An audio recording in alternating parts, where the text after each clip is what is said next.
बूढ़ी महिला अपनी बेटी का कमरा साफ कर रही थी, तभी उसे अचानक बिस्तर के नीचे एक इस्तेमाल किया हुआ सैनिटरी पैड मिला। लेकिन उसकी बेटी गर्भवती थी, इसलिए उसने बहुत पहले ही सैनिटरी पैड का इस्तेमाल बंद कर दिया था। अपने शक की पुष्टि करने के लिए उसने चुपके से अपने दामाद के चमड़े के जूतों के तलवों पर फ्लोरोसेंट पाउडर लगा दिया ताकि उसके अफेयर का सबूत पकड़ सके। आधी रात को दामाद सचमुच अपनी पत्नी के गहरी नींद में होने का फायदा उठाकर अपनी प्रेमिका से मिलने निकल गया। उसे लगा कि इतनी रात को कोई ध्यान नहीं देगा, लेकिन उसे क्या पता था कि उसके पैरों के निशान पहले ही पूरे फर्श पर छप चुके थे। जैसे ही वह बाहर निकला, बूढ़ी महिला उन निशानों का पीछा करते हुए उसके पीछे निकल पड़ी। जैसा उसने सोचा था, उसने अपनी आंखों से उसे अपनी प्रेमिका को गले लगाते और प्यार जताते देखा, लेकिन उसने तुरंत जाकर हंगामा नहीं किया। इसके बजाय उसने अपनी बेटी की सास को फोन किया जो विदेश में थी। खबर सुनते ही सास तुरंत अपने निजी विमान से वापस देश लौट आई ताकि अपनी बहू का साथ दे सके। लेकिन विमान से उतरते ही वह सीधे प्रेमिका को ढूंढने नहीं गई। सबसे पहले वह अस्पताल पहुंची और अपनी गर्भवती बहू को किसी सुरक्षित जगह पर भेज दिया। फिर खुद अस्पताल के कमरे में रुक गई और बहू बनकर इंतजार करने लगी कि प्रेमिका खुद उसके पास आए। कुछ ही देर बाद प्रेमिका गालियां देती हुई अस्पताल पहुंची और सीधे उस महिला की ओर बढ़ी। बिस्तर के पास खड़ी महिला को देखकर उसे जरा भी अंदाजा नहीं था कि वह उसके बॉयफ्रेंड की पत्नी नहीं बल्कि उसकी असली मां थी। प्रेमिका ने अपने बैग से कुछ निकाला और जबरदस्ती उसे खिलाने की कोशिश की ताकि उसके पेट में पल रहे बच्चे को कुछ हो जाए, क्योंकि उसकी नजर में जैसे ही बच्चा खत्म हो जाता वह बिना किसी परेशानी के सीईओ की पत्नी बन सकती थी और असली पत्नी को हमेशा के लिए रास्ते से हटा सकती थी। जैसे ही उसने अपनी बात खत्म की, महिला ने तुरंत उसे सबक सिखा दिया। प्रेमिका पलट कर लड़ने ही वाली थी कि तभी उसका बॉयफ्रेंड दरवाजे पर आ गया और पूछने लगा कि यहाँ क्या हो रहा है। प्रेमिका ने तुरंत नाटक शुरू कर दिया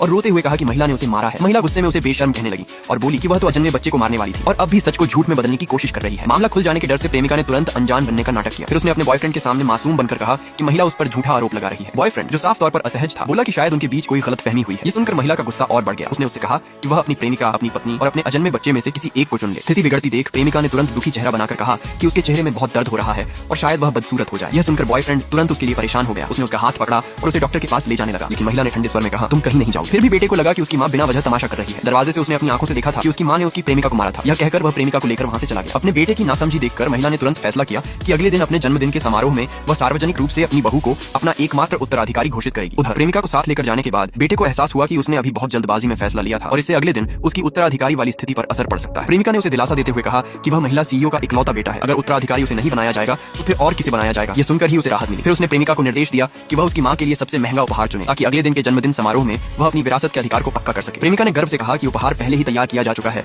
और उसे चिंता करने की जरूरत नहीं है, क्योंकि वह निश्चित रूप से उसकी मां को खुश कर देगी। साथ ही उसने मन ही मन सोचा कि एक बार कल अपनी होने वाली सास की मंजूरी और पहचान मिल जाए तो वह आज वाली पत्नी को बुरी तरह सबक सिखाएगी। जन्मदिन समारोह के दिन महिला ने अपने सहायक को आधिकारिक मुहर और शेयर ट्रांसफर समझौता तैयार रखने का आदेश दिया। वह स्वयं सार्वजनिक रूप से उत्तराधिकारी की घोषणा करने वाली थी। उसी समय प्रेमिका भी पूरी तरह सज धज कर समारोह में पहुंची। वह अपनी होने वाली सास को वह उपहार देना चाहती थी जो उसने तैयार किया था। जब उसने ऊपर से धीरे धीरे नीचे उतरती हुई एक शालीन और प्रभावशाली महिला को देखा तो उसे पूरा यकीन हो गया कि यही उसकी होने वाली सास है। वह तुरंत आगे बढ़ी, अपना परिचय दिया और कहा कि वह उनके बेटी की गर्लफ्रेंड है। लेकिन जैसे ही उस महिला ने मुड़कर उसकी ओर देखा, प्रेमिका के चेहरे की मुस्कान पूरी तरह जम गई। उसे जरा भी अंदाजा नहीं था कि अब उसका इंतजार केवल बर्बादी और अपमान कर रहे थे।